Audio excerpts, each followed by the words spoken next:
Magandang araw mga kaibigan. Bigyan natin ng reaksyon itong post ng isang evangelical bishop, kaibigan ko dito sa Mindanao. Gusto ko lang i-remind, ako nakaboto na. Pag nag-shade kayo ng inyong balot, huwag niyong idiin masyado. Dahil mag-blot o magmarka sa likod ng balotan nyo, magiging overvote. Ang resulta kasi bibilangin ng machine yung marka sa likod. Kaya magaan lang ang inyong pag-shade sa inyong balot. Okay, ito, Jean Udang, isang bishop ito ng Evangelical Church. Siya ang presidente ng Mindanao Evangelical Leaders Council. Sabi niya, "Since I started to vote, I never saw an election as corrupt and as undignified as the 2025 election. And after this, we will call the winners honorables. Shame on us who voted them because of money." Ako, bibira akong mag-comment sa mga post na ganito. Ang nag-comment lang ko, yung mga post ni Kitty Duterte, si Veronica. Nung nakita ko nung bago pa na-kidnap si PRRD, nakita ko, nahihirapan si Kitty. Hindi siya makatulog. Kaya ini-encourage ko, nagko-comment. Ito, ngayon lang ako nag-comment kasi kilala ko itong bishop na ito kaibigan ko. Sabi ko, totally agree, bishop. Okay? Ito, basahan ko pa yung mga ibang comments Ryan Alba, very correct. Esped Masangay, sabi niya, share na ko, bishop, kay parehas ta og kasinatian diri na side. I-share daw niya dahil parehas sila ng experience o pananaw. Jeric Acasio, grabe na gyud, coerce ang korupsyon. John Lee Abelia, Lord, heal our land. Happy Foods, every time na mag-ask para ilista ako name, I always say no. It's not because I don't need money. It's because I don't want to participate the game that is happening right now. Not even a single centavo on it. Ako, last year pa ito, mga November or December, may lumapit sa aking bahay. Tinatanong aking madetalye, ililista. Na-sense ko na nagsusurvey na sila para sa eleksyon. Ayokong mapasama. Kasi kung ilista nilang pangalan ko, mapundohan ako. Ayokong tanggapin. Baka mapunta lang sa naglista, sa leader. Kaya sabi ko, ayokong magpalista. Ginanon ko na lang, diretso. So parehas dito kay itong Happy Foods na ayaw din niya magpalista. Noong 2022 na eleksyon, hindi namin alam, nilista pala kami. Niratsada nga nilista, binigyan kami ng pera. Hindi kami kaming mag-asawa, hindi kami yung direct na nakatanggap dahil wala kami sabay. Binigay lang sa isang caretaker namin.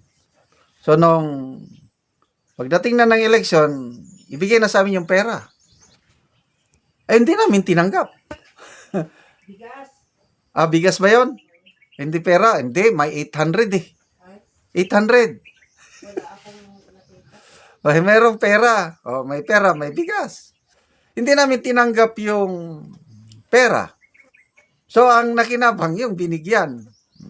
So, ngayon, election na ito, wala nang lumapit na bigyan kami ng pera. Dahil alam na nila, markado na kami, ayan, hindi tumatanggap ng pera. So, yun na po ang kalakaran ngayon. Grabing pera na lang. Lalo na po yung ayuda na yan na sabi nga ni BP Sara, ginawang legalize ang vote buying. dahil sa ayuda. So ang tao, hindi mo naman masisisi, ibibigay, alam nila pera pa rin ng taong bayan, tinatanggap na lang.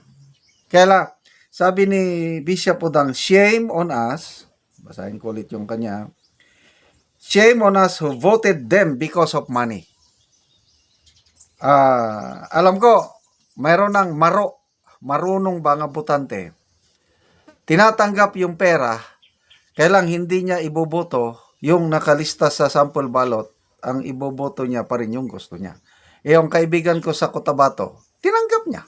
Galing sa alyansa yung yung pera, kailang 100% sure, Duterte siya, Duterte 12 siya. Oh. So, ganun.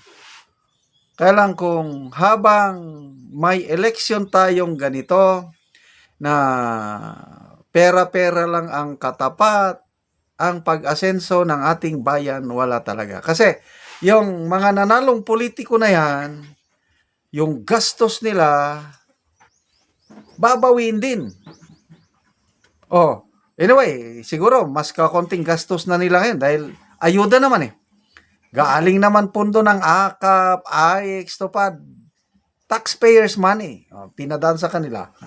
Binigay sa botante. Ang problema, kakaunti ang nakarating sa botante, mas marami ang naiwan. Yan ang mga paliwanag ni BP Sara. Kaya nagkagulo sa Zamboanga dahil yun nga, instead nga 10,000 or 5,000, miniminusan. Kaya may mga Facebook reel na napapanood ko ngayon, ginawang content, basta leader makabili ng bagong motor. Kasi leader ako, sabi, pinakita nyo, ang daming tig 1,000 sa kanyang sobre, mamaya nagbayad na siya ng motor. May motor na yung leader. So, yun po ang ang dahilan bakit corrupt itong panggobyerno natin dahil nagsisimula sa eleksyon na marami pa ring botante na ibinebenta ang kanilang boto.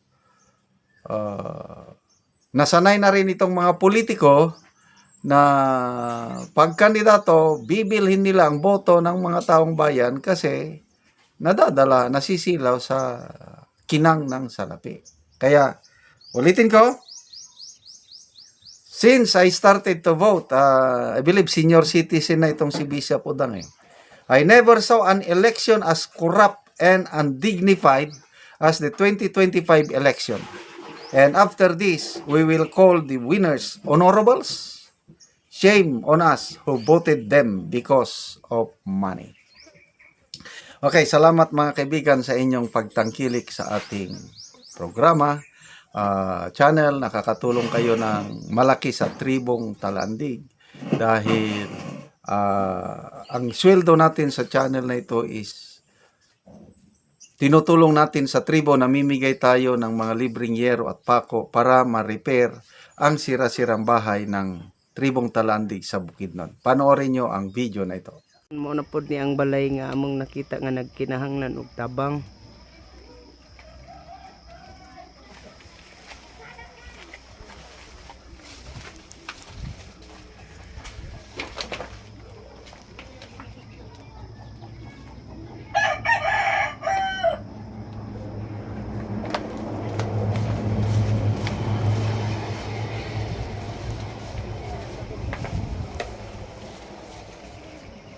Ayo!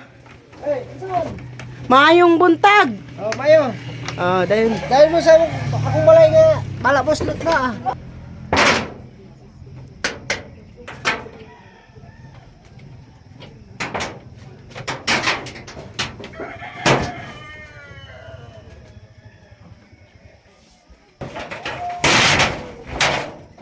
og karon niya manguha na ka og kahoy kay matagaan na ka namo og lansang pako plinsen kay pila naman ka tuig imong balaya. Ko na ni sobra ni dua na nani ko karon pero manguha na kog kawi karon kay salamat ko kay naamo na ni napulo ka tuig nana. Sobrado napulo ka tuig na ni imong balay. Oh, nani gid siya pero at least nga salamat ko sa Ginoo nga naamo ana nga nag-alay og mga problema bisag inani karon, pasalamat ko kay namo. Mm. Nana, pasalamat ko kay namo. Yan, pasalamat sa mga nagtanaw sa video nga inana. Inana. Wala na guys. Salamat.